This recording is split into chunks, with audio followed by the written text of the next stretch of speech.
Hello, everyone. Welcome to State of the Republic Live. Today, we are going to be having our town hall, and we're really excited to have this again too. Because if we're having a town hall, that just means that we're going to have a game going on, which we will tomorrow. Sacramento versus El Paso at Hart Hill Park. So let's go ahead and get started with our show tonight.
And we are back. Thank you so much to everyone who is tuning into the show. We really appreciate it as always. So let me go ahead and introduce our best Sacramento Republic fan from Arizona, Jared. How's it going, man? Doing good here. Just chomping at the bit, waiting for tomorrow's match. I mean, match day is finally less than 24 hours away. There's no better feeling than that. That's why I love March. Well, there's a couple other reasons, but this is definitely a big one. I'll say. Yeah, especially then the March, right? I mean, it's the first of interesting games this month, and especially with the last game of the month, which should be really great too. And we're really looking forward to that one. It's gonna be a special one. Oh yeah, cannot wait. March 27th, we're taking on FC Tulsa. Some folks may remember Joaquin Rivas actually was part of the club. I mean, he's done excellent for not only FC Tulsa, bringing them back up to competitive levels, but also with the El Salvador national team. But our big focus right now is going to be tomorrow evening against the El Paso Locomotive. They have always gotten our number. Hopefully we can change that tomorrow. Yeah, hopefully, right? Which we're actually going to be taking a look here shortly at how our last matches against them have been like, and it's not looking too good. No, it's not. Like I don't know. I have high hopes with this team. This team seems to be playing much better than others in the past, but well, we'll see tomorrow. But it's definitely going to be a tough match. Looks like we got podcast mom join us in the comments. Chomp that bit. Hey, there she is. Hey, Sharon. Hey, Sharon.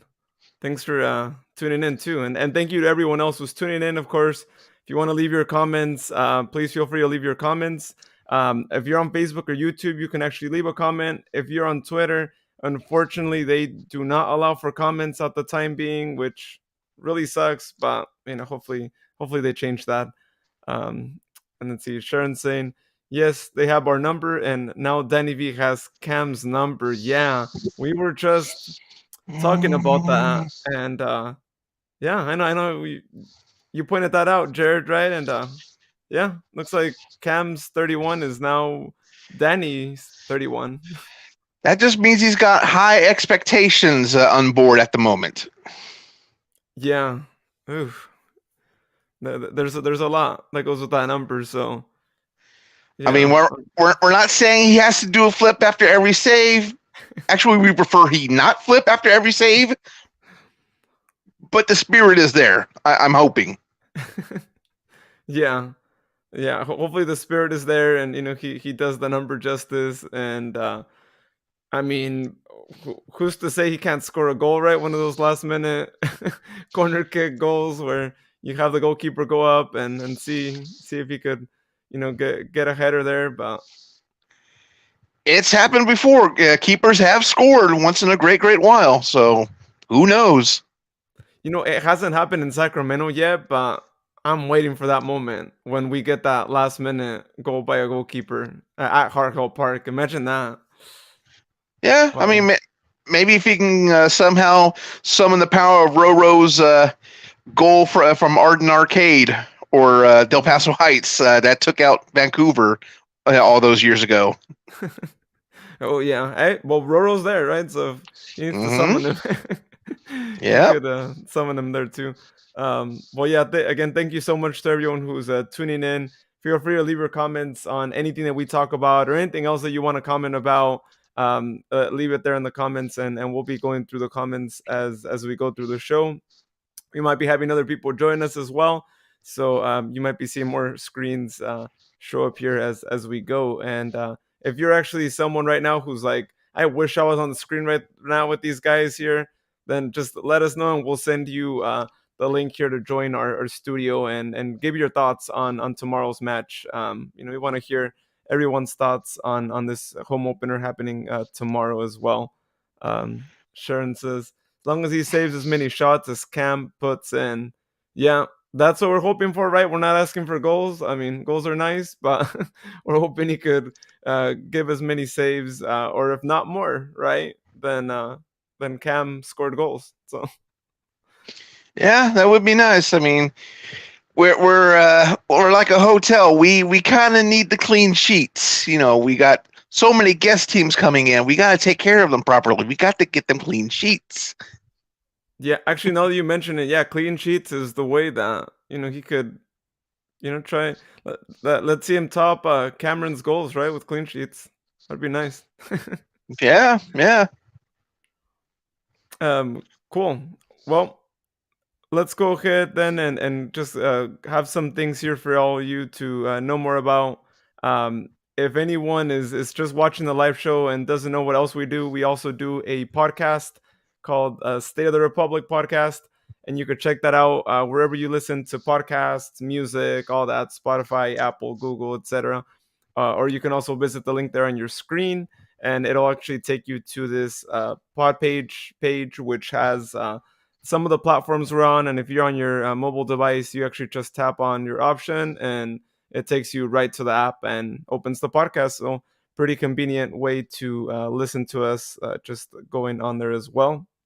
Also, if you haven't heard this week, just yesterday we did a special episode where we had Danny Troy and Rebel Cacique from Los Unicos, which are a part of Tower Bridge Battalion, and they gave their words on the incident that happened in Mexico last weekend. So go check that out. It's really informative, and they really give their take on the situation, and just so the community knows more about what happened and their stance on the situation too. So check that out again wherever you listen to podcasts, and yeah, we invite you to do so there.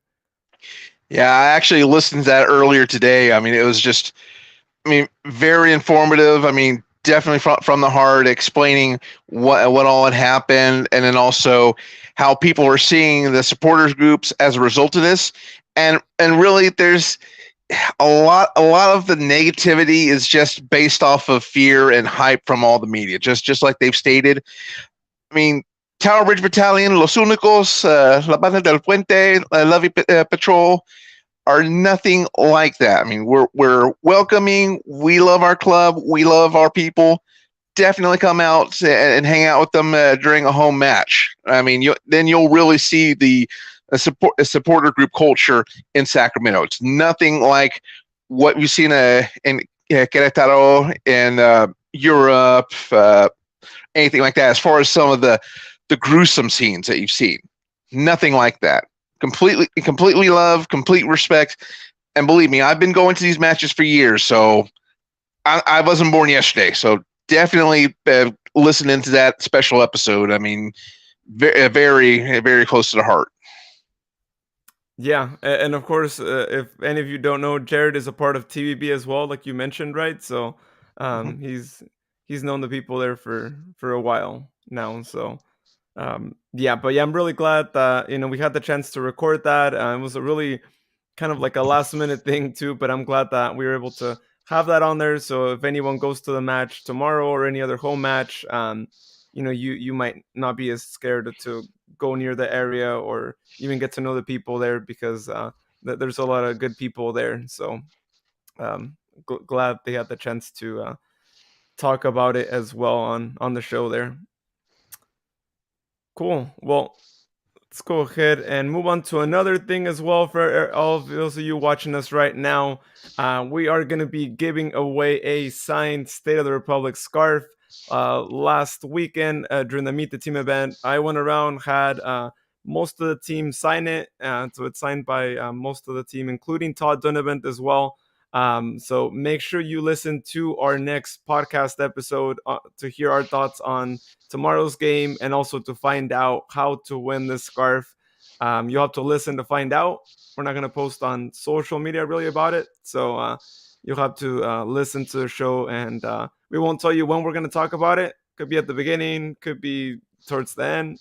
Who knows? Could be at any point, right? So you'll definitely want to tune in so you can hear the rules on how to enter to win that State of the Republic scarf. That again is signed by most of the team. So cool stuff there. All right. Well, Jared, let's go ahead and get started with tonight's live show here by talking about, again, our thoughts on the game. We talked about it briefly on the podcast, but, curious to hear again more of your thoughts. And as people join in on the conversations as well, please let us know your thoughts as well. And anyone else who joins here on our live show will be asking them the same question. But what were your thoughts overall in these first, I guess you could say, public 90 minutes that we were able to all witness, either through, actually being there or through our live feed that we had on our social media? It's definitely holding a lot of promise from what I've seen so far. I mean, we're attacking, we're creating opportunities, we're holding good on defense. I mean, we've definitely shored up a lot of holes in our gameplay compared to last year. So I definitely have a lot of hope. I mean, I was first very hopeful with all the signings that we've been getting. Of course, getting Roro, getting Matt LaGrassa, getting some of the signings from international clubs and the East Coast. So if last week is any indication, granted, I know it's against a brand new team, but this gives me hope for what we have coming up tomorrow for the next few weeks. So I am just very, very excited about all this. Yeah. And we saw really great goals. Here we're just watching Roro's goal. It was amazing. Roro was on fire the whole game. I mean, he really only played the first half, right? Because he got subbed out. Understandably, it's a friendly and whatnot. But I mean, it was just something else to see him out there and to see him actually get a goal in the first game in which more people are able to attend. Phenomenal stuff, right? Because he talked about it in the live show he had on Instagram just yesterday with Connor.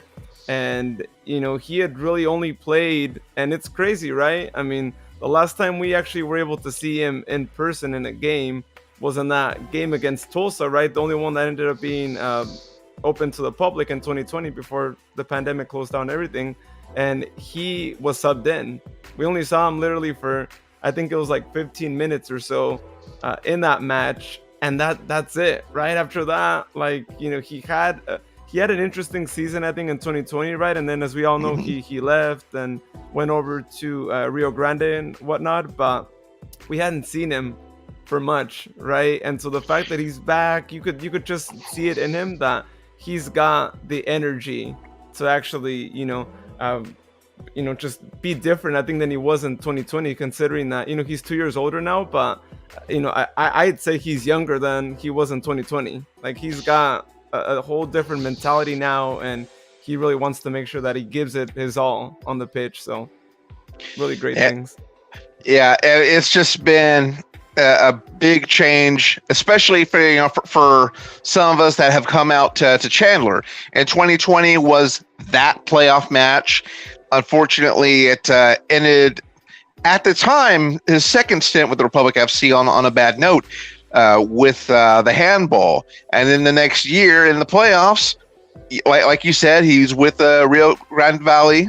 He just scored that rocket goal from out in Queen Creek, just nailed it. I mean, especially with the announcers running their mouths against him on him and everything like that. He just rockets that goal in. I cannot wait to see him come back to Chandler this July to see what he does to Phoenix Rising FC again. But before we even get that far, we've got tomorrow to focus on. I mean, he's just gonna tear that net up. I mean, that's what I'm hoping. Yeah, no, I mean you're right, and we still talk about that moment, right? I remember when you first brought that up, right? Like the commentators are basically like criticizing him, right? Or they're wanting him to retire, right? Is really what the comments were like on TV, and I still can't believe they had the nerve to say that, but it's like he heard them and he just like shut them off real quick, right? Talk about karma, like hitting them right away. I think maybe in July, if I get there enough time, I'm going to see if I can make my way up to the press box and tell whoever it is at Bally Sports Arizona, could y'all please talk some of that brown butter about Rodrigo Lopez, just like a couple years ago, a year or two ago, so he could score. If you could do that, that'd be wonderful. Yeah, it's hey, if that worked, then I guess like just keep talking, right? You're giving him goals too, so Yeah. it works out great. And I think when I was going off a little bit there, I think we actually had some comments come in. Yeah, so we had some comments come in. Tina saying couldn't be more fitting that he scored the first back in front of fans. I mean, yeah, I think out of all the players, he's the one that I feel like everyone wanted to see a goal of his, right? And and this goal that he scored, I mean, I wish this goal would have happened tomorrow, right? I mean, truthfully, we didn't have that many fans show up. Understandably, it's 1 p.m. on a Saturday, and it's a preseason game and whatnot. But this goal, if he scores something like this tomorrow, man, it's gonna be super loud. It's gonna be probably as loud as it was when Cameron scored his last goal last season. Yeah, the microwave transmitters that they have at Fox 40 on Fruit Ridge Road, they're gonna probably have some issues with all that loud ruckus coming from Heart Health Park, I'm sure. Yeah, I could see it. A place will explode, like Tina's saying there. And hopefully so again, because we saw two great goals. I mean, this was just one of them, and the other one by Emil Cuello was also another great goal, and also, I mean, a goal for Emil, right? And Emil, who we weren't even sure if he was gonna come back, right? A part of me felt like he wasn't, right? That San Antonio would realize like, oh, we actually had a really great player. Like, we want him back. You guys could take Mitch, or we'll buy Mitch, but we still want Emil back because he showed great qualities with you guys during the loan. But fortunately, they didn't realize how talented he is, and we got him, and he's giving us these amazing goals. I mean, look at this. Yeah, I'd say we definitely came out on the end with the steal, with picking up Emil. I mean, they can have Mitch, just keep him away from our club. But we got Emil, we got the better end of the deal. And that's all I gotta say. Yeah, and again, I'm really glad that he also got a goal right in this last game, this last Saturday, because there's no better way than to actually go into the home opener, scoring a goal, having that confidence in you to do so, and great stuff there by him too. And also, if we take a look at the play itself, I mean, that was a great assist by Roro, right? And you could tell that between Roro and Emil, I mean, if these guys just start most of the season, I think we're in for quite an amazing, like a double player like connections and all that too. And it's awesome. I mean, it's something that we haven't had in a while. I think we haven't really had those two players that can connect with each other all that well. At least not last season. I can't really think of any two players that really kind of linked. And so if you have that, you're set, right? I mean, the more connections we have, the better. But just seeing that happen here, and seeing how they could read each other here, like just with this play, it speaks volumes of what we're gonna see from these two during the season. And I certainly hope tomorrow that we see both of them in the starting 11, and none of them gets benched, and we could see similar plays go on tomorrow. Yeah, I mean, just having Roro and Matt LaGrossa back on the same side, I mean, definitely adds the voice of veteran experience and chemistry. Hopefully, that becomes infectious and spreads to the rest of the team. I mean, this is the kind of chemistry potential that could put 2021 in the rearview mirror. I mean, this is great what I'm seeing so far. And we've actually had team building earlier this preseason when they were down in Palm Springs, with the exercise in the pool. So that definitely helps out. I'm sure there's going to be a lot more where that came from. Mm-hmm. And hopefully that translates to on the field chemistry, just getting that much more magnetic for the club. So nowhere to go but up, and we will go up. Yeah, and we got Tina joining us. Hey, Tina, how's it going? Hi, guys. It's good. How are you? Good. Thank you. Glad to have you back, Tina. Always fun. So curious to hear your thoughts, Tina, on last Saturday's match, and especially on these two goals that we've been seeing here for the last couple of minutes. Yeah, well, and one thing I was going to say about Emil that I wanted to mention was he was actually probably the person I enjoyed the most talking to at the after the team meet. I felt like he really took the time to actually stop and engage with the individual person. Like, he talked to me about individual stuff and went out of his way to thank us for being there. And I just felt like he was the most engaged of the rest of them. Some of them, they're kind of in an assembly line, and you can't blame them. They just need to sign it and keep things moving. And they give you their quick, thank you for being here and whatever. But he actually really took the time to kind of stop, looked you in the eyes, and he basically told me that, like, he's so much happier here than he was there. So I heard you guys right before I jumped on. You guys were talking about, how lucky we got to get him back, and that's what I was telling him. I was just really happy he decided to stay, and he said he loves it here compared to there. So that was really great news.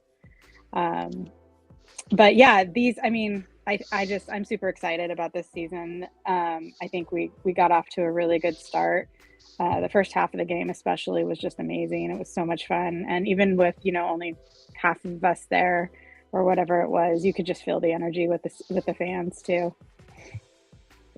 Yeah, and I mean, if we felt it last Saturday, I can't imagine tomorrow how much more we're gonna feel it too. So yeah, great. I'm super excited. I think it's gonna be fun, and it would be great if Roro can score again for us. Absolutely. So. He deserves to score in a game where there's a lot more people, and he could hear just the whole stadium even just be louder. So exactly. Especially with our supporter group section, we're gonna have a lot more people out there. And as Danny told us yesterday in the interview we had with them, they're gonna come in numbers as well, and even his group Los Únicos coming in with 15 to 17 people from Reno with their own drums as well. I mean, it's gonna be really loud tomorrow. I think it's gonna be as loud as it's been in a really long time. That's exciting. I'm right next to them, so I hear them full force when they're there. Oh, nice. Yeah, they're gonna be in full force tomorrow, and it's only gonna keep getting better as time goes on. So yeah, we're only looking forward to that. So let's take a look at and this is we don't really like to take a look at this against this particular team, but we can't deny what's happened before in the past two. But looking at some of the past games that we played against El Paso, if we take a look at first the most recent game that we played against them, wasn't all that great, right? Last season they weren't in the group, or we weren't in the same group too. We only played against them once, but we actually ended up losing 2-0. This was last year in September. I don't know if you guys remember that game. I remember it wasn't good at all. We didn't really have much clear opportunities, and you kind of thought that's how the game would probably go, because El Paso was actually really strong last season, and really a really tough team to beat. But you guys remember that game last season? Unfortunately. Yeah, there was definitely a tough match against El Paso. I mean, this match, and then of course the playoff match a couple of years ago. The only thing we could do is just try to contain him, and we couldn't even do that. I mean, we ended up losing, I think, 3-0 in that playoff match. Oh, you're going way back to the other one. Yeah. Oh, yeah. Well, we'll be looking at Yeah, other ones too. But yeah, this one was just last season. Ultimately, we need more possession. Look at that, 38%.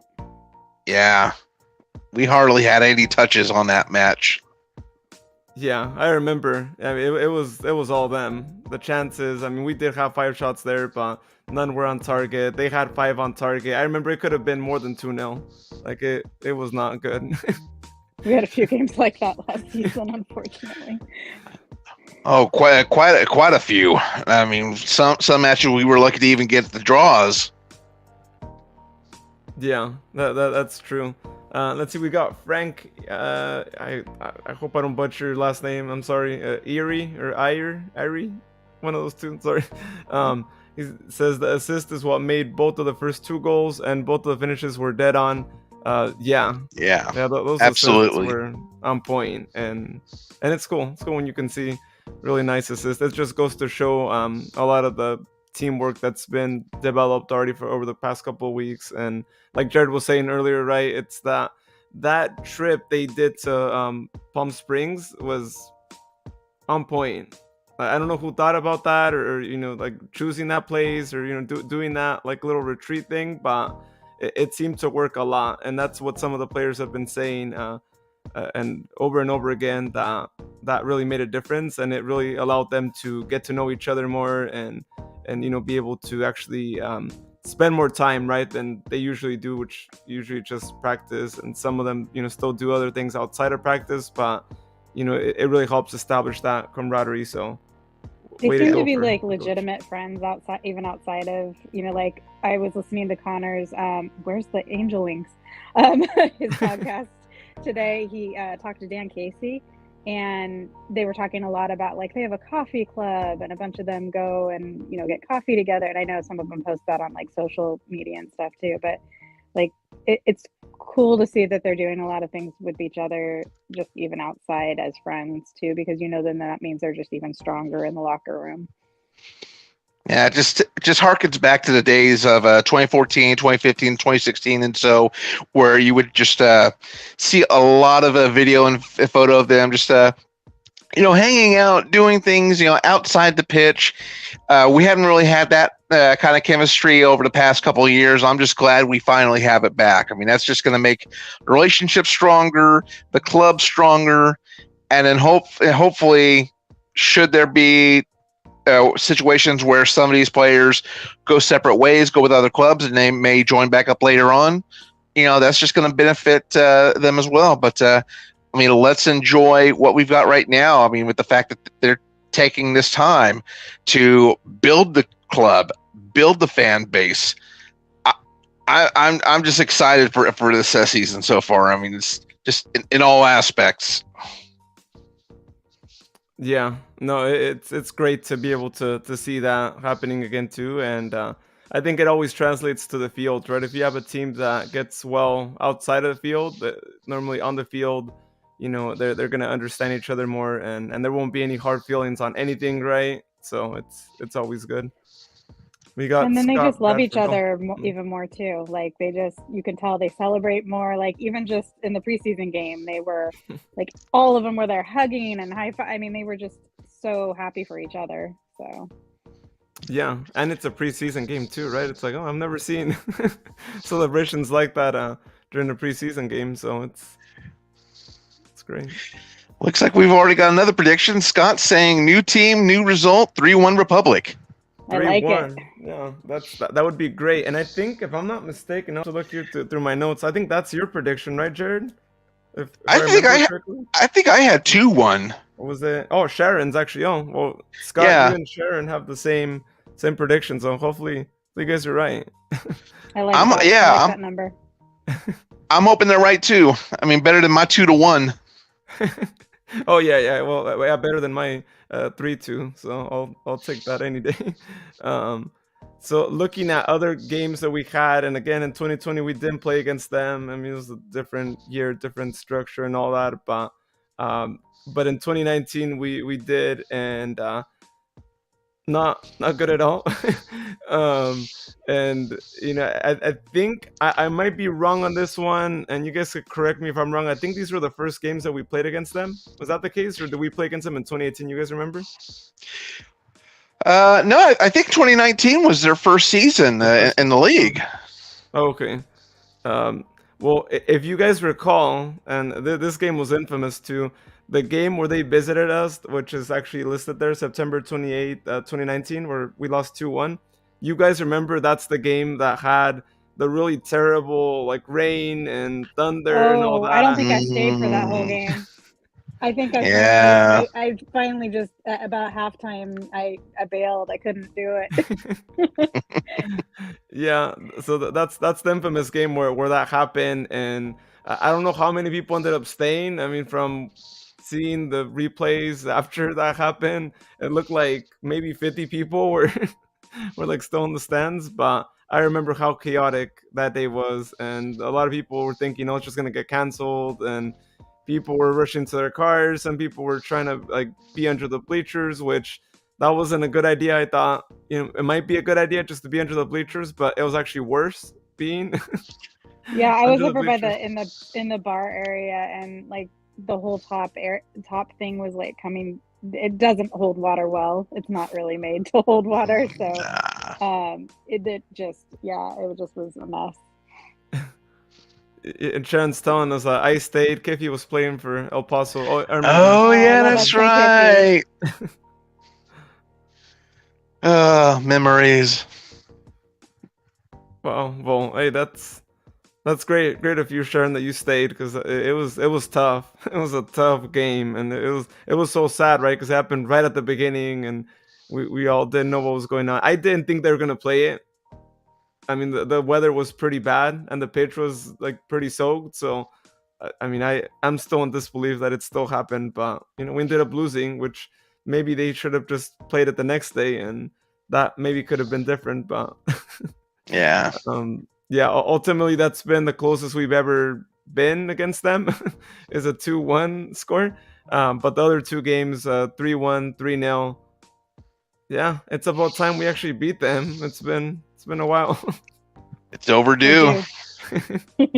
But yeah, so those are the last games. So now going into tomorrow's game, I want to ask both of you and all of our viewers here if you also want to join in on the conversation. But who do you all see in your starting 11? Give me some names that you want to see in the starting 11 tomorrow.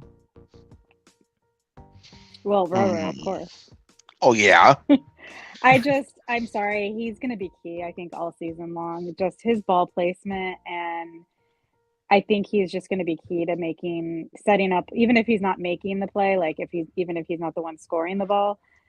I just really feel like he's going to be the backbone to the assists, or the assist to the assist. You know what I mean? Just getting everything where it needs to be. I just feel like he's going to be key in the midfield for us. Let's see. I know definitely Roro, Lagrasa, maybe Archimed. Quail. I don't know. Yeah, Quail. Yes. I think. I mean, for sure, Casey in the back. You can't really not have Casey back there. Oh yeah. I mean, we might as well call him Mankind by how he sacrifices his body. It's fair. I think we definitely need to see Mr. Jagger, right? Yep. As Jared likes him and to Casey. mention. He's definitely one that, in my opinion, stood out last Saturday. I mean, the guy runs back and forth. He needs to do a better job sometimes of not, staying on the floor for too long, like just asking for the fouls, but actually standing up and, just continuing to play and whatnot, as Sharon knows very well. but other than that, I mean, the guy is always giving it his all, and really appreciate how much he sacrifices to in different plays. So one that I hope we see there. Of course, Dan Casey as well, right? We definitely need him in the back there. Roro, as you guys mentioned, everyone's expecting to see him there. I don't see why we wouldn't see him there. Emil Cuello, so you mentioned again, another one that should be there. Nick Ross, the boss, definitely. I mean, I'd like to see more of Nick. Yeah. Yeah, I would agree with. I would agree on Ross. I mean, we definitely got to see more of him. Maybe Keko and Zico. I mean, wouldn't mind seeing the Wonder Twins on the field. That would be good, right? Seeing Keko and Zeko, and then we have to figure out. You're calling them the Wonder Twins, right? I guess that's the. Yeah, I know it ages me a little bit, but if you think of the Super Friends cartoon, Yeah. Another guy too is the guy I like to call Darth Vader, right? Vyader. We didn't really see that much of him in the last game too, but should he be needed there, I think he would be interesting to have on there. For all those of you who might not remember, he actually comes to us from Union Omaha, who were the champions of League One last season. So I think he's got a lot to demonstrate. I think we had another signing from Union Omaha. I'm trying to remember who the first one was, but I mean, he was also part of that same squad. Yeah, we did. Who was it? Luther, possibly? Nope, I didn't get it. No, I don't think it was Luther. It was. Let's see. Well, I'd like to see more Martinez. I think he has a lot of potential. I mean, he scored the goal, but off of the free kick, which was great. But I just didn't feel like I got to see enough of him. I mean, it was hard too, because they also subbed on a lot of the academy kids and stuff at the end as well. But I'm looking forward to seeing what he can do for us up front. Yeah, absolutely.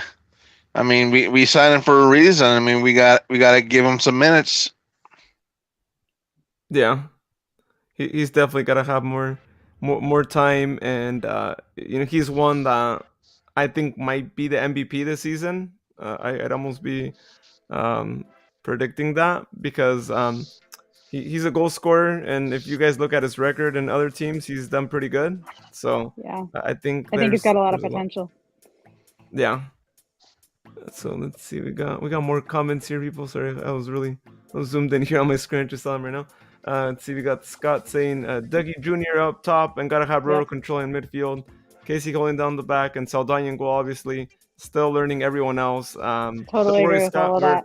We're on the same boat too. We're still trying to figure everyone out, and their numbers too, right? Getting those memorized. Which shout out to a team for posting the picture with everyone's number, so we can. And I got beef with one number particularly. I mean, it's nothing against the player, but yeah. Yeah. That's the GOAT number right there. Danny V's got a lot, gonna have a lot on his plate, for upholding that number. Yeah. We're still surprised he got that number, but I'm assuming maybe Cameron was probably okay, or he never asked for the number to be retired, or maybe he was even consulted, right? Like, hey, do you want your number retired? And he was probably like, just let someone else wear it as well. Like, I'm cool. Yeah, or maybe it probably wouldn't be able to, but maybe give him 40. I mean, it'd be fitting. The tie-in with Fox 40. Oh. Yeah, either that or maybe a direct opposite of Luis Felipe, give him number 69. That way his performances will be nice. Let's So let's see. We got Scott also saying, "Oh yeah, and Cuello on the wing, please. Our own Argentinian Messi." Yeah, Yes. Yes. I mean, he's as close as he gets to him. Yeah. I think him and Rowe are going to be a power combination, and Felipe too. Like, we have such a strong midfield. Yeah. As long as Felipe tones down the yellow cards. Yeah, that's fair. I agree because I want Matt Lagrasso to be number 1 yellow cards. I mean, you and Sharon want Luis Felipe. No, I'm going Matt. I feel like one of the defenders could be in the running too, like Jacker maybe. I don't know. Oh yeah, actually you're right. I could see Casey. Jacker. I don't know, either one of them. They're just both so big and physical. I could see that being something that comes out of that play. Perhaps. Let's see. We got Frank saying they're playing as a team. Looks like they're going to play through midfield and not over it this season. That show up against El Paso. Do you know all the players available to play tomorrow? I know there were some visa issues. I don't know if they got those visa issues fixed. We do know Malik Foster is going to be out, right, as they announced for a couple of weeks, unfortunately. It's like 4 to 8 weeks, I think. So he's going to be gone for a while. Mm-hmm. So I'm assuming that we're going to see a similar starting 11 as we saw last Saturday. Unless coach saw something different this week in training with someone else, but my assumption would be if they're all healthy, then we see the same starting 11, right? I mean, it gave us a really good lead last game, and things worked out really great. So, I mean, that would be the easy thing. I would expect to see something similar to that too. Maybe with the only exception being, if we have another defender that could replace Souza, which Souza had a good game, our academy player who got to play out back, especially for his first game and in the starting 11. I thought that was a really interesting thing by him too, and the fact that it seemed like he had been playing for a long time with us, and you always want those academy players that have that confidence in them, that they step on the pitch and they make it seem like it's not their first game. So we'll see if he gets to be, but other than that would probably be the only change that I could see if coach was to change him for that. Although Sharon says Thiago is the real deal. Sorry, I didn't mean Sousa, I meant Thiago. I got it mixed up. Thiago is the one. I get it mixed up. Defenders here, but Thiago, and if he's in the starting 11, great. I mean, I think you can't really deny that after the last game, he earned his starting role in this first game. But again, he's the only one that I could see coach maybe swapping out. But everyone I think will probably be in the game tomorrow. Said Condon might be ready too. No, yeah. I'm sorry. I cannot use that nickname. I am sorry. Well, Sharon's using it. Good. That is all her. I love it. Oh, the nicknames this season. I mean, there's nicknames just all over the place, and I mean, suffice it to say, our nickname and hopefully meme game will be at UEFA levels this year. So we'll see. Oh, and the meme game too, right? We're gonna be keeping a close eye on Sunday for your first meme, right? Of Saturday. Yeah, I mean, I may have to cough up the ESPN Plus monies, to see some of the other matches. So Sharon's actually saying that he said that. You said that is. Oh, that's true. I think you mentioned it first. Yeah. It was one of those words that it's not until after you say it, right, that you're like, oh wait, you could also think it's this. Yeah. So we understand. Scott says the real Donovan.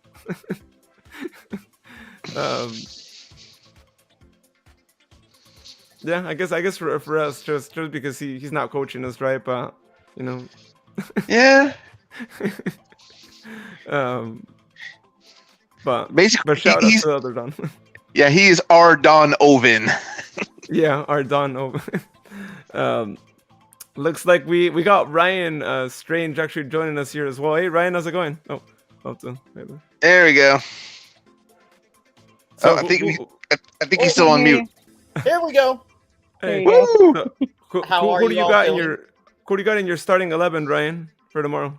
Oh, well, this one of them's a wish list. It's that Thiago kid, that 16-year-old. Me personally, I didn't know who he was until last week, and it was interesting to see him. Obviously, in the defense, we got Connor Donovan. You got, sorry, I'm just blanking out here. We got Dan Casey. We got Duke Lacroix back there. I think Jack Gurr would be a good spot. I think he did well. Luis Felipe in the midfield.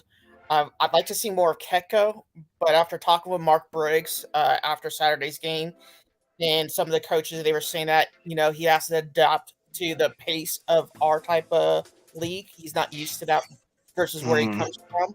So we're not going to probably see him in the starting right now from what it looks like, but anything can change. But I'm looking forward to him. I'm also looking forward to Rodrigo Lopez. I mean, it was awesome. I like the way that he made that goal. I haven't got to see that in 2019. So it was interesting to see that. Up front, also in midfield, Emil Coelho. I think he's going to do very well for us. And on forward, I think, obviously Martinez. It's going to be very interesting to see him. I want to see, I'm still uncertain about the other forwards yet. It's got Keko, but I don't know yet. That's just me. Like, I don't know what's going to happen with our forwards other than Martinez. And the last piece, which I think is very, very important, is I'm sure you all agree, one of the things that I think we missed was having a vocal goalkeeper commanding the back line and getting on the defenders and actually communicating more and not staying silent. I'm after talking with Carlos Sedania, I'm very interested to see him starting. Obviously, Mateo can do it as well, but I really want to see Sedania. I think he did well at the end of last season, so I want to see more of him. So that's what I think. Yeah, I agree on Saldana. I mean, he pleasantly surprised me last season. I mean, we were kind of in a bit of a hole as far as keepers went, but he definitely stepped in, got everyone on the same page, and helped save the season from going below 500 or going further below 500 as far as that goes. So I'm definitely feeling Saldana for starting keeper. Think about it. He came from Liga MX and all of a sudden came to USL, then got games in, and he was just playing very well. I mean, he was coming into a different league, and he adapted very quickly.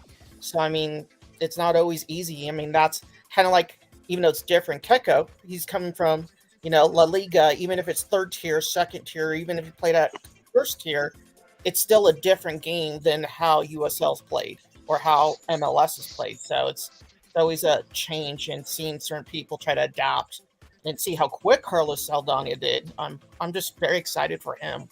I think he can command the back line, and that's, I think, very important for us. So I'm excited. Yeah, it's just like Christmas. I mean, just waiting to wake up and then see the match day tweets come pouring in. I mean, we've waited too long for this. Yeah. But go ahead. Sorry.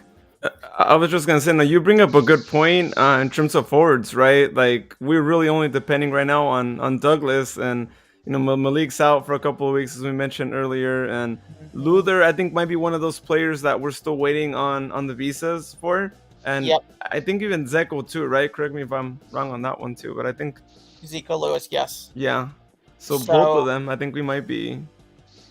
That's I would the bet issue. we'll see Emil and Roro and even Matt probably kind of pushing up and hopefully filling those, not necessarily as a forward, but at least filling up front a little bit until we can get those other players back. I think we're going to see more goals from midfield this year. Just the way I it's agree. looking at the moment. I agree. It's just too strong. It's too strong. I don't see why our midfield's not going to score goals. Roro's going to get some. I kind of joked on Instagram earlier saying he's going to get 12 for us this year, and he kind of was like, "Whoa, that's a lot. I only got 6 last year." But I think he has different people this time around with this team, and it's possible. I think so. We'll see. There's a lot of good things, but there's a lot of people saying, "Oh, this team's not as good. Oh, they gave up 2 goals against a team that is unproven." Blah, blah, blah. But you got to think about it. It's a whole brand new team. They look much better than they did last year. They're more confident on the ball. They actually, one of the biggest things when I talked to Briggs was the biggest thing I noticed compared to last year or even the year before was the fact of how quick they were when they got the ball and how confident they were in the short passing. They weren't freaking out saying, oh God, here they come. What am I going to do? So we'll see what happens, but I'm liking what I see so far. Yeah, and the fact that Monterey they had Officer Rafi. He's already going to be tough enough. So I mean, if it was a lesser goal, we probably would have been up like 5-2. But the Monterey is going to be a force. I mean, just like I said last week or so, look what Oakland did. I mean, they went from having turf issues, COVID-19 issues. They stomped back and got into the playoffs. Who's to say the same couldn't happen for Monterey unless we, get a good enough say more on that. But we'll see. I mean, the people are saying, oh, they almost lost 3-2. It's preseason. It's not the real thing yet. It's the last tune-up before they start the count. And starting tomorrow, they will count. And I mean, most of the second half were academy players. Not that they're not great. I mean, we obviously have a lot of really great talent, but you can't judge what a real game's gonna a fully staffed game for the full 90 minutes is gonna look like based off of that. Yeah, and there's players that should be in the starting 11. They weren't in the starting 11, right? They were trying to touch and see what the academy players were gonna do. What number 43 was going to do, which, oh man, I mean, being 16, just jumping into a game with fans like that, and it's impressive. Did he make a couple mistakes? Absolutely, right? It's experience, but for where he's at, I want to see more of him. I think he's going to be huge for us, but we'll see. Which, speaking of that too, now that you guys actually mentioned academy players, which academy player do you guys think is going to stand out this year? That's a tough one. I mean,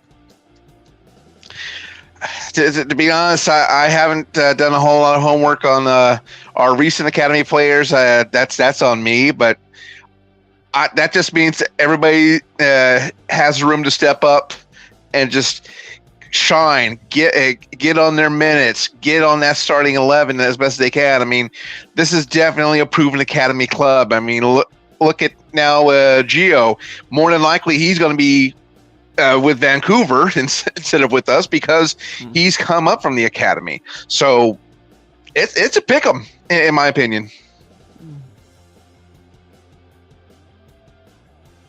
I mean, absolutely. I don't know. It's too early to tell. That's my problem is since we haven't really seen a lot, you can't really judge based on what we've seen so far. And we really need to see them in a real game. That's really going to tell us. It's like we knew about Mario Penegos, right? But until he started getting the games, then we started to see some cool things of what he can do and what he can bring to the team. Hayden Sargis, right? When he first came on board, same thing. A lot of hype, but until he got through a couple things, then you got to see a lot more of how good he's been developing. So it's a crapshoot for me. I have no idea which one's going to turn out. Yeah, I mean, I don't either. I think we're all probably in the same boat. We still probably need to see a little bit more from all of them, but I do think Thiago has a lot of. I just don't think I don't know how we can not say that Tiago is going to probably be at the front of that list. So. Well, we know who Sharon's picking. Oh yeah, it was pretty clear to me throughout the game who was her favorite too. But I think this is Rafa Jaregui's breakout season, right? I mean, he's been with us already for a couple of years with the first team as well. But I think there's the season he gets more minutes and we get to see more of him on the pitch and he actually can stand out, I think, out of all the academy players because he is the one that has, I think, next to Mario Penagos, the most experience with the first team. So we'll probably have to revisit this question come the Red Bulls match. You know, once we have a few matches under our belt, we'll see. Oh 10 yeah, games. That's how I base it off of. Let's see what the first 10 games shows us. That really tells you what we're what type of team we're gonna be. I mean, look at the matchups. Our schedule's not easy this year when you really think about it. No. yeah. I mean, you're playing top East Coast teams that have been dominant for a while for the past 3-4 years. You know, And Detroit. I mean, Detroit. They won the cup last year in their league, so of course they're going to be hungry. Yeah. I mean, I'm looking at it. OC Game 3, Game 4. You got Phoenix Game 4. Then we got Oakland, right? And then you got OC again. So you just think about that. That's 4 games just back to back. And of course, we got El Paso. But I mean, it's San Diego. It's going to be a very interesting year. They got to step up for sure. This ain't no cakewalk. I mean, that's for sure. This is no cakewalk. Oh no, definitely not too. And if we take a look at El Paso, what do they? What results did they have right before?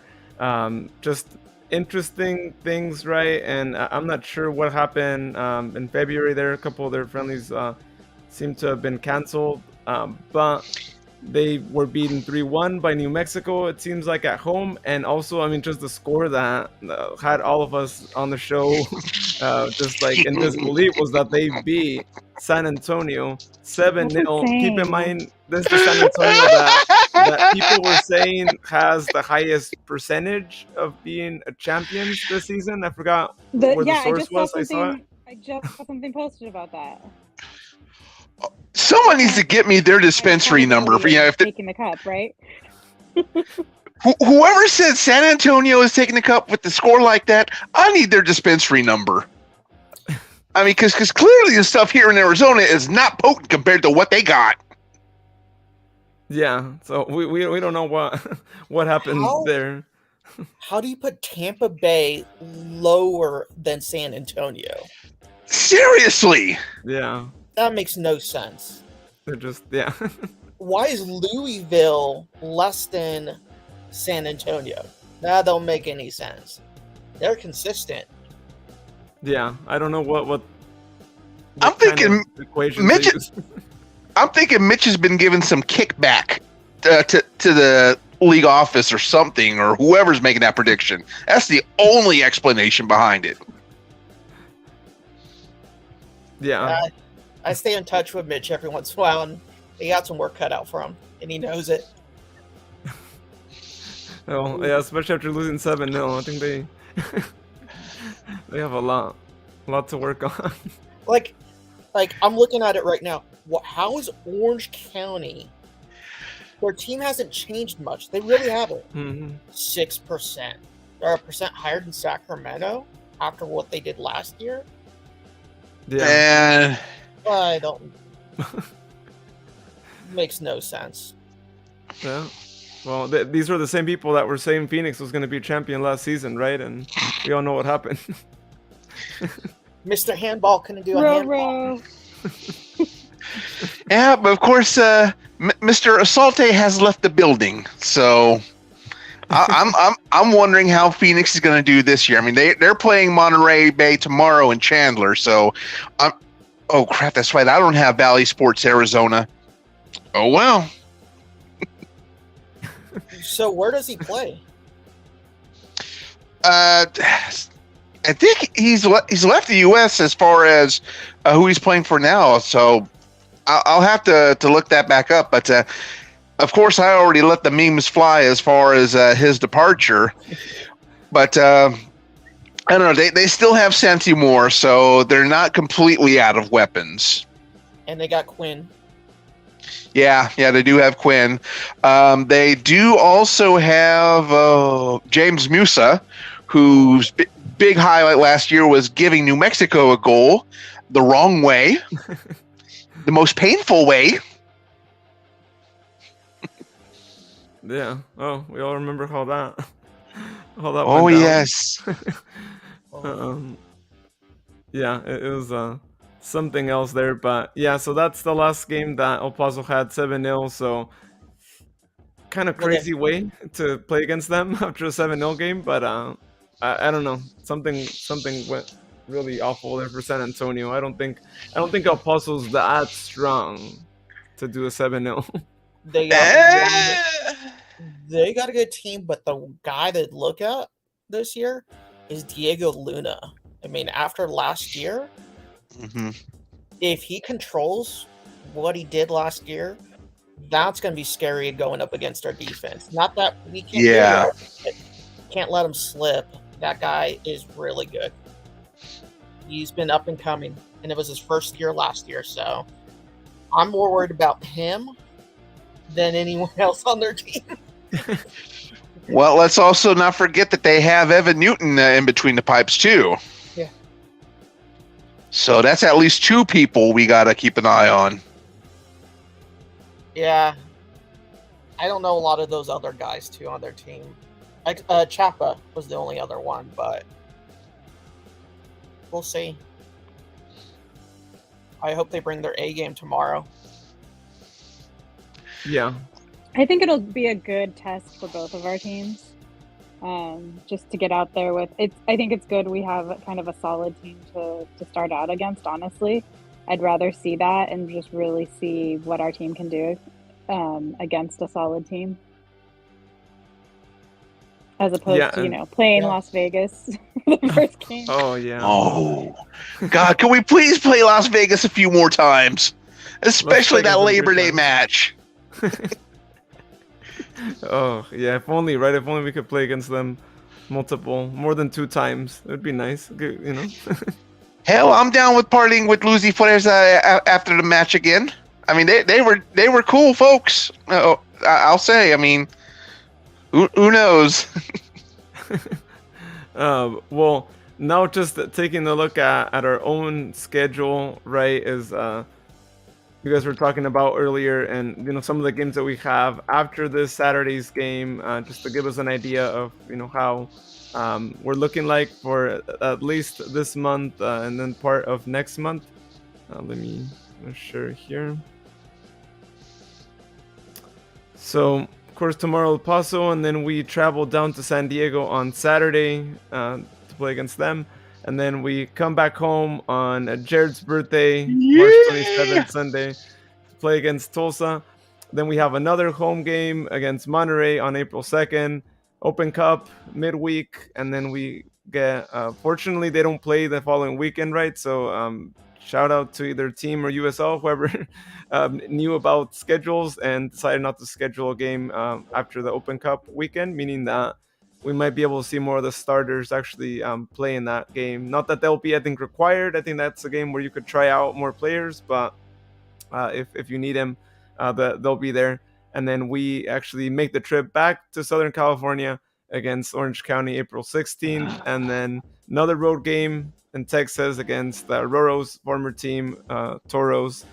And then everyone's favorite, Las Vegas Lights, comes to town on April 30th to hopefully see themselves lose again, but we'll see. I mean, right? We can't say anything. Las Vegas might end up being the shocker team this season, so I don't know. I think they're gonna be different. Actually, we're laughing right now, but I think they might be different. They're good. LAFC took those young guys and they moved them up. So unless they bring some of those guys back down, like Danny Mazoski, Opoku is back up. He was injured last year. But you saw him against us. I mean, it was like, what the hell? the aerobatic kick that he did, shot to the goal. I mean, so now once they get those guys back, I just don't think they're going to be a threat. I really don't think so. Yeah, either way, hopefully we can make the Lights FC fans start headed over to Fat Tuesday to get the big old 100 ounce yardsticks for that kind of match. We'll see. If you look at the schedule, technically, if you really look at just right now, our first easy game is actually against Las Vegas Lights a month and a half later. Mm-hmm. So that shows you how much of a challenge we're going to have. Yeah. Good. I mean, I think I'd be willing to say that actually Monterey might be the first easy game. And I just say it just because, we saw them on Saturday, and I mean, they're a new team. They only have literally probably like a month or two that they've actually played together. And being that we're getting them so early on in the season in this first match, I think it's going to be beneficial for us because they're coming down to town. They're going to be traveling a lot as it is, right? Their first couple of games while their venue gets ready and all that. So I think that might be the first easy game that we see after we make the travel to San Diego and play Tulsa too. I think we need to keep an eye on Monterey though. Yeah, they're definitely going to be the wild card this year. I mean, we can no longer use they're an expansion club, they'll be easy peasy. I mean, that is out the window thanks to Oakland.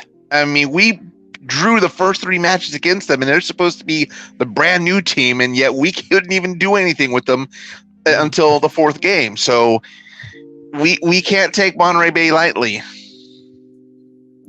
Yeah. Young teams. Yeah, like and they've got them, Rafa, and he's a solid player. Exactly. They have something to prove too, coming in the league. Mm-hmm. Well, we're playing against them 3 times this season, right? So we're kind of hoping that they don't do as great in their first season. Yep, 1 home and 2 away. Some of us are going to try to make the trip. Oh yeah, absolutely. I mean, hell, they could easily take a train from Salinas to get into Sacramento. I would imagine, with connections. Well, they made the trip out to the friendly. I don't know if you guys saw. There was probably, I didn't count them, but I'm assuming between 10 to 15 people that were on the opposite section to where the benches are at. They had some people there. I mean, I'm assuming part of their supporters group, and they were doing chants and all that. And when they scored, you heard some screams over there, and we were like, whoa, what's going on? And we noticed. Sharon and I noticed, and we were like, there's Monterey people right there. Yeah, that's good. That's good. Yeah, and that's a friendly, right? So I'm assuming they're going to bring a supporters group, which is good. We want to see more of that, right? We saw it with Reno. We saw it with Fresno when they were around. You want to see more of that. I think it's cool when you see supporter groups making a trip down to your stadium too. Mm-hmm. Yeah, it's definitely going to be interesting to see how their home stadium turns out. I mean, they're still working on it. They won't be playing at home until May, so I'm sure they're going to be very, very anxious for their first match at home in Seaside. Yeah. What are they doing in the meantime? Road matches, all road matches until then. Yeah. Whoa, that's for a rough. Really long time. Yeah, it's going to take a toll on them. That's why I think, I think it's going to be tough. That's going to be rough. So one thing I'll mention about Monterey is, if you guys don't know who the owner is, it's Mr. Bashov, who owns them.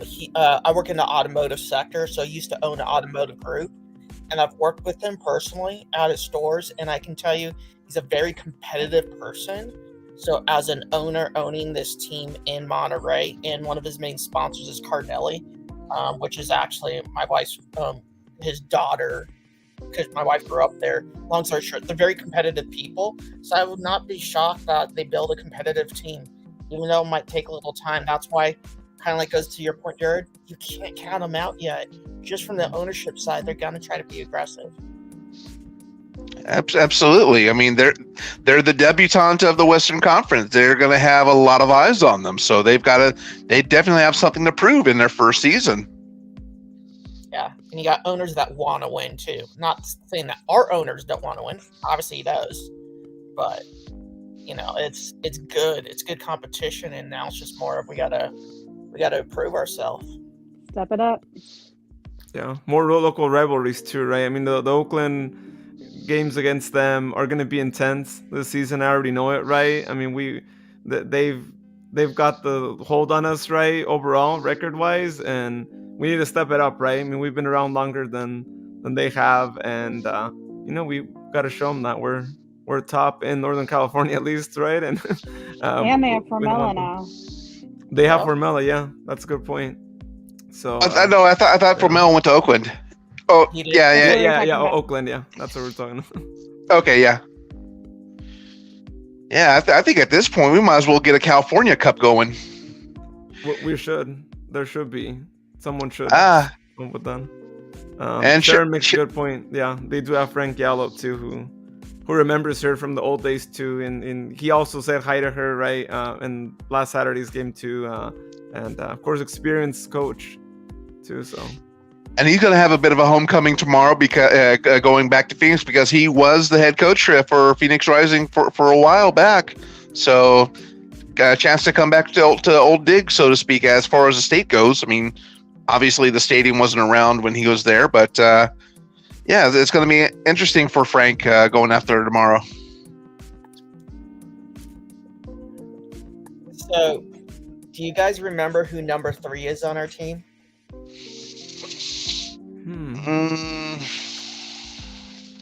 I call him Darth Vader.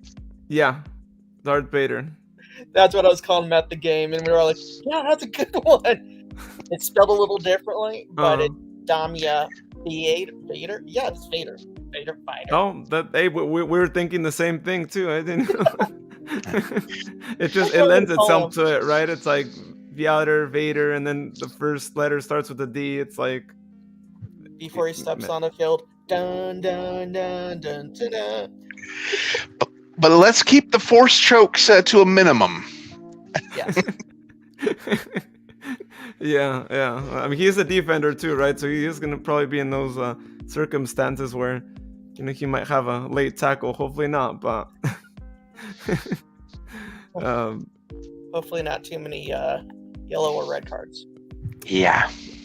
That's what we're hoping as well. Hopefully not. Luis. Well, actually, now we have both of you here, Ryan, Tina. Who do you guys think gets more yellow cards this season, Luis or Matt? Oh man. I mean, I still have to go with Luis. I think. Mm-hmm.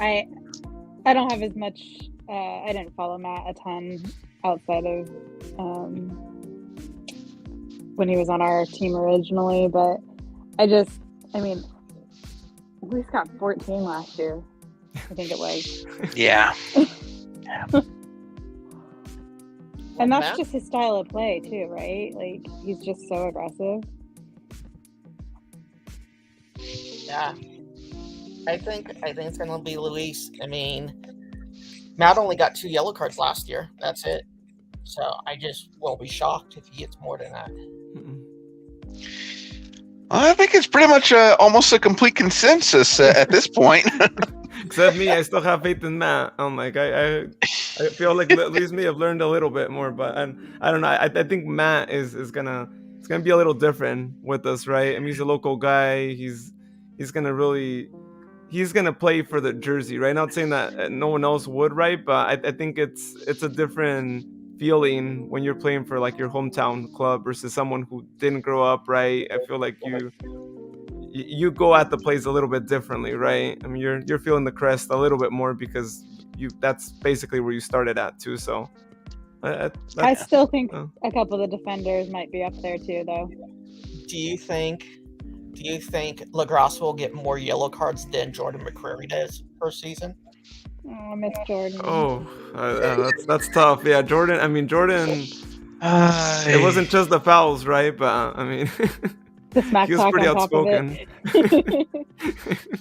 I'd give him a lot of crap for it too. I'm like, hey man, you didn't get a yellow card this game. I know. I was trying to be good about it.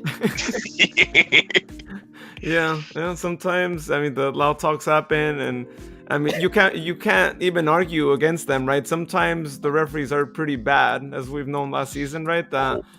It's tough to stay quiet, right? I mean, I put myself in their shoes, and I get it. You're out on the pitch, and you're really feeling the adrenaline rush, right? And especially if you're losing and you just got a red card or something, and you're not feeling it, right? So it's words are gonna be said, and they get a yellow card, and like I don't know, depending on the circumstance, we can't really be angry at that, I think. I probably could have made a better official, and I'm the legally blind one here. Yeah, we had some really bad refs last season. Oh God!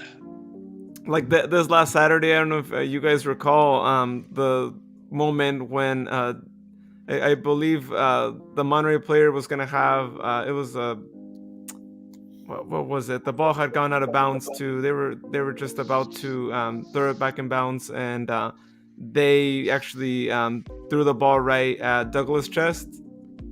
You guys remember that moment? Yep. When it got pretty aggressive there for a second. Referee gave no yellow card to the Monterey player. Instead, they subbed the Monterey guy out right away. But Douglas got a yellow card, being that he's the one that ultimately received the aggression, right, with the ball being thrown right at him.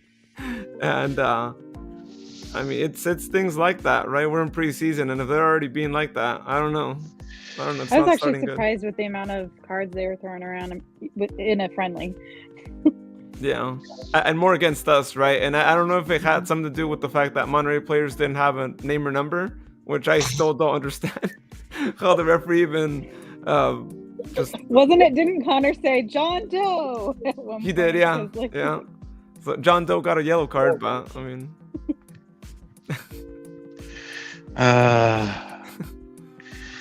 it's pretty sad when the refs are already in mid-season form. Yeah. Oh yeah, they were. Oh yeah. Looking at it that way, yeah, they were in form already. I mean, these guys were no joke. They did need preseason. They were already at it. But hopefully tomorrow none of that happens, right? That's all we always really ask for, right? It's just a game where we don't see red cards, and if we do see a red card, it better be one that actually was red card and not one that was a dive, right? Like we saw last season. I hope I don't have to bring back that every fan gets a red card meme.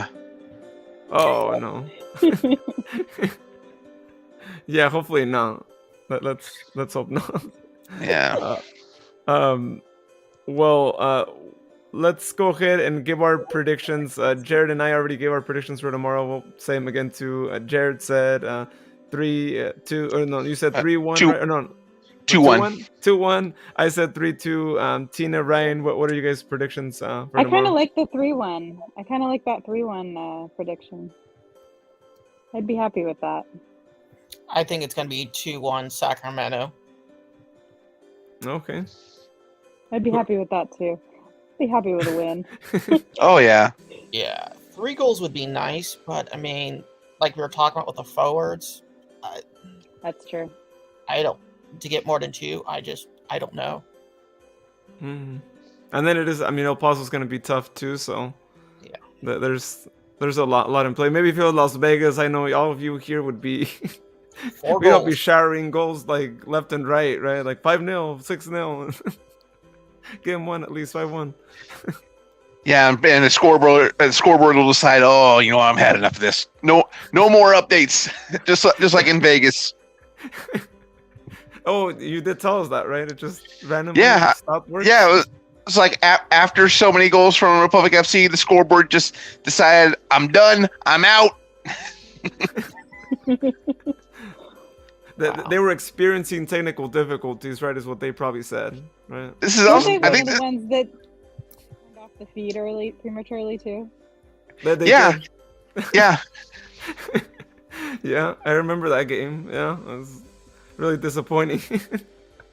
Well, that's the game now. I was going to ask you guys, not trying to get off topic, but so supposedly Fox is supposed to air the games, right? Mm-hmm. And I went to search for it, and it doesn't exist. And it hasn't existed. Okay. Well, the majority of the games are going to be on Antenna TV. There will be select games that will be directly on Fox 40, but you can also watch the game through the app and then through the website. And from when I had asked a few weeks back, is there going to be any kind of geo-blocking? Because obviously, Sacramento market is going to have the match, but we know with league restrictions and everything like that, there's more or less not going to be any chance to watch it other than the ESPN Plus. But someone had actually asked Fox 40 by way of Twitter, they are not going to geo-block it. They're going to treat it as it's a newscast, more or less. So that means they are going to show it online through the app and through the website. And I have used their website on my smart TV because that has a browser. So if it's going to work on that browser, more than likely it's also going to work on, say, video game systems like the Xbox, how it has a Microsoft Edge app for it. So that's another possibility. So it's not actually going to be on TV. It's going to be through the app. Well, it is going to be on TV. You'll probably want to check your listings for Antenna TV. I think it's like 40.2 if you're using over the air. It's also on Comcast and a few other cable systems as well. Yeah, because I have Fox 40 on DirecTV, and it doesn't even show up. That's why season opener, really? You would think it'd be on Fox 40. I agree. I mean, but at least it is going to be on local TV out there. I want to say either Fox 40's story or preview for tomorrow's game or Public FC's channel. So, like, if you've got Comcast, if you have Consolidated Communications, if you have a Volcano cable or whatever, I mean, all these other regional cable systems that should have the channel that Antenna TV is on for those. Good to know. I have to figure that out for the away games. Oh, yeah. ESPN Plus, unfortunately. Well, I got rid of it, and if I don't have to get it back, I'd prefer that. See, I was in that same boat as well, but now we're seeing some of these interesting matches. I don't know. I may have to give Mickey my $7 again. I mean, I'm hoping not, but we'll see. Yeah. I think we mentioned it to you, right? You're probably gonna end up having to go back to the mouse. But at least the good thing. But at least the good thing. FaceTime you. Hey, I mean, hey, they did it for the preseason match. But if there's any good thing about ESPN Plus, their Xbox version of the app actually lets you multicast. So you could have 4 games up at once, and you could just move the controller to whichever audio you want to hear. Oh. Yep. Nice. That's cool. Well, yeah, this Saturday, as we mentioned, 7 p.m. Hart Park, Sacramento versus El Paso. They still have tickets, but I think we're seeing a lot of the seats start to get sold. I mean, you still have, of course, plenty to choose from there. But if you want good seats, I'd probably get them soon because most of the ones available are up higher. So check it out and treat yourself to a really great home opener game, which is going to be really cool. I think it's going to be better than home openers we've had in the past. Is what it seems like. There's definitely more going on, I think, for this home opener. How many people are going to attend tomorrow's game, you guys think? I say 9,000. Yeah, I don't think it's going to be full, but I was going to say 9,500, not completely full, but I'm was thinking about 9 to 9,500. That sounds about good. I'm with Tina. I think 9,000 is probably the number where it'll be at too. First couple games will tell us if we're going to start selling out again. Yeah. Unfortunately, there's a lot of bandwagon fans that don't want to go unless they see the team performing. So yeah, shouldn't be that way, but yeah, I guess it happens on a lot of sports, right? we see that. If anything, it just means the true diehards will definitely be showing up. Yep, exactly. Yeah. Where I sit in 105, I got brand new season ticket holders actually The husband was there last time, and his wife is on KCRA, and she's the weather person out here. So wow. I should know her name right now because I watch her all the time, and I'm like, oh, that's funny. I can't think of her name, but I'm sure it'll come to my mind. But then right next to me, season ticket holders have been with us for a while, and people right behind us. So it's that section, at least for me, like there's a decent amount of season ticket holders where I sit. You don't see a lot. Yeah, I have the same too. I have the same thing. We have sort of a solid group of people around us where we've all been season ticket holders for a few, and actually, like, we've become good friends just from meeting at the game. It's really cool. I mean, I can honestly say I have never seen a home match in a section other than TBB. Oh, come. You tell me when you want to come. You can come sit in my section. No problem. Done. Well, I've already got my ticket for March 27th, but then again, if I can get my freaking tax documents, I'm seriously considering coming back out to July 16th, for another state fair match. I'll upgrade you to my seats for the 27th game if you want. I'm 50 line dead center, 4 rows. 105 is the best. I think 105, 106, those two. I'll have to keep that in mind. If you want them, they're yours, because I'm going to be in Disneyland, so I unfortunately won't make that game. How many tickets do you have, 2? 2. Oh, Jared, me and you. I don't have a ticket for that game yet. Well, no problem. All right. I mean, because I already got the TBB ticket, but I'll have to definitely keep that in mind. Yeah. You got to treat yourself for your birthday and get the best seat in the house, because those seats there, I'm convinced they're even better than the field seats. I mean, you have a good midsection view, and you're still a little bit above than just being right on the field.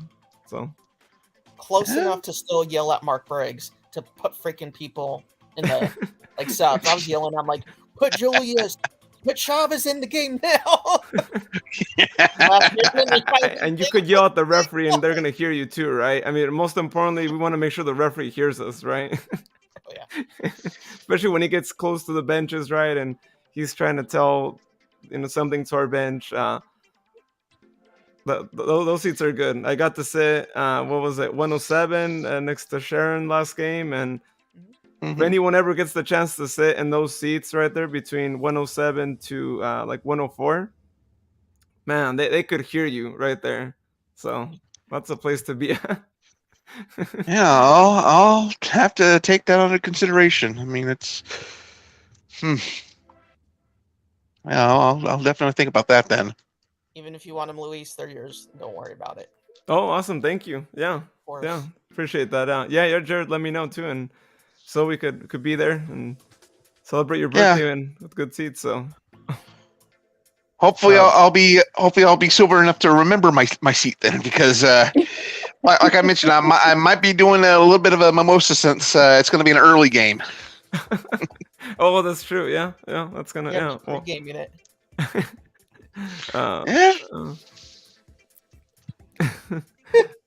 Oh man. Well, yeah. So that's gonna be tomorrow's match too. I don't think the game on 27th is gonna be. There's gonna be as many people, right? Because it's on a Sunday at 2 p.m. So So we might not see it for that. Who knows? April 2nd, maybe, being that it's against Monterey, and Saturday game, they might bring people down to the stadium too. So I don't know. That game might be really interesting too on the 2nd. But yeah, if you guys want him, go check him out at the Ticketmaster website. There, you can go on the team website and get a direct link to that.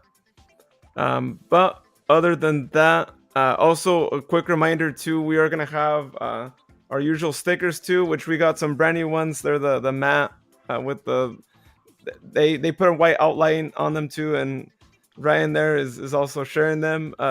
Jared, you're gonna get a good stack, so you can take a bunch back in Arizona and just take over and show Phoenix who's the real team. Maybe share some at the Republic restaurant place that you were telling us about. Yeah, that Republic ramen. Yeah, maybe. You got to take some. I mean, it's in our name too, right? So. Well, and best believe I'll definitely be doing. Going to try some sticker slaps in New Jersey in May. Yeah, that would be great. We need some stickers over in there, and yeah. So yes, if you guys want some stickers, just let us know. We have a bunch that we actually got another order through as well, coming without the white outline because I wanted some without that white outline as well. So just look out for us in the stadium. That's usually the best way. You can also send us a message, but I'll try my best to to check my phone. It depends on how the game goes down. But if you see us, just give us a shout. Me or Podcast Mom have a good stack of them. Or if you're in the TVB area, Danny from Los Unicos is also going to have a good stack of them. So yeah, we're spreading stickers around. So whatever section you're in, you can have a sticker rep to hand you some stickers. So we're trying to do that there. Okay, great. Well, thank you so much, Tina, Jared, Ryan, for hopping on here tonight. We had a blast here talking about tomorrow's game, and here's for the best tomorrow. And we'll see you guys out at the stadium. It seems like Tina, Ryan, both of you are going to be there tomorrow as well. Jared, I'll actually be sitting right next to your section too. Good. And I'm going to give the Fox 40 app or website a good try with the match tomorrow. Tell us how it goes. I'm curious to see how it looks. Oh, absolutely. And then also, before we forget, for those commenting during the stream, thank you very much for tuning in. We love the comments. Anytime we get a chance to do a live show, we certainly appreciate you tuning in, giving comments with your questions. We keep it up. I mean, we love it. We love that you're tuning in, taking time out of your schedule to be with us. Yeah, and that reminds me too. As we mentioned at the beginning of the show, we're giving away a signed State of the Republic scarf. Last week, I actually went to most of the players at the Meet the Team event, had them sign one of our scarves. So if you want to win that one and find out how to enter to win, just make sure you listen to our next podcast episode where we'll be giving the details on how to win. And if you don't listen to it, then you won't know how to win. Bribery at its best. And we'll be having more giveaways too, but you'll have to listen to the show to hear more giveaways too. So it's our way to encourage you to listen to the show, and not that people don't listen already, but it just gives you one more reason to listen to us each week to find out if you can win a prize or two. So check that out. Also, if you haven't heard it yet, we actually posted an episode just last night with it was more like a talk with Los Unicos founder Danny Troy, and also with Rebel Cacique, who founded La Banda del Puente, and he's also part of Los Unicos for Sac Republic. And they talk all about the situation that happened in Mexico last weekend with the supporters group and all the disaster that went down over there too. They give their take on it, and they give their clarifications on supporter groups and really what the culture is really like. So, people might not have that just idea that things are like they were in Mexico, and that those things would be happening over here as well. So give it a listen. It's a good listen. They really talk all about different circumstances, situations that have gone in the past, and just the fact that they are totally opposite what you saw last Saturday over in Liga MX, and they actually stand for different causes, and actually are there for the support of the game and to grow the game, just as we all want to grow the game that we all like to support. So check it out. You'll find it there wherever you listen to podcasts as well. So thank you so much, everyone, for tuning in here tonight, and you'll hear us sometime next week on our podcast. Have a great night, everyone. Have a good night. Thank you for having me. Thanks for having me too. Thank you. Thanks for coming out.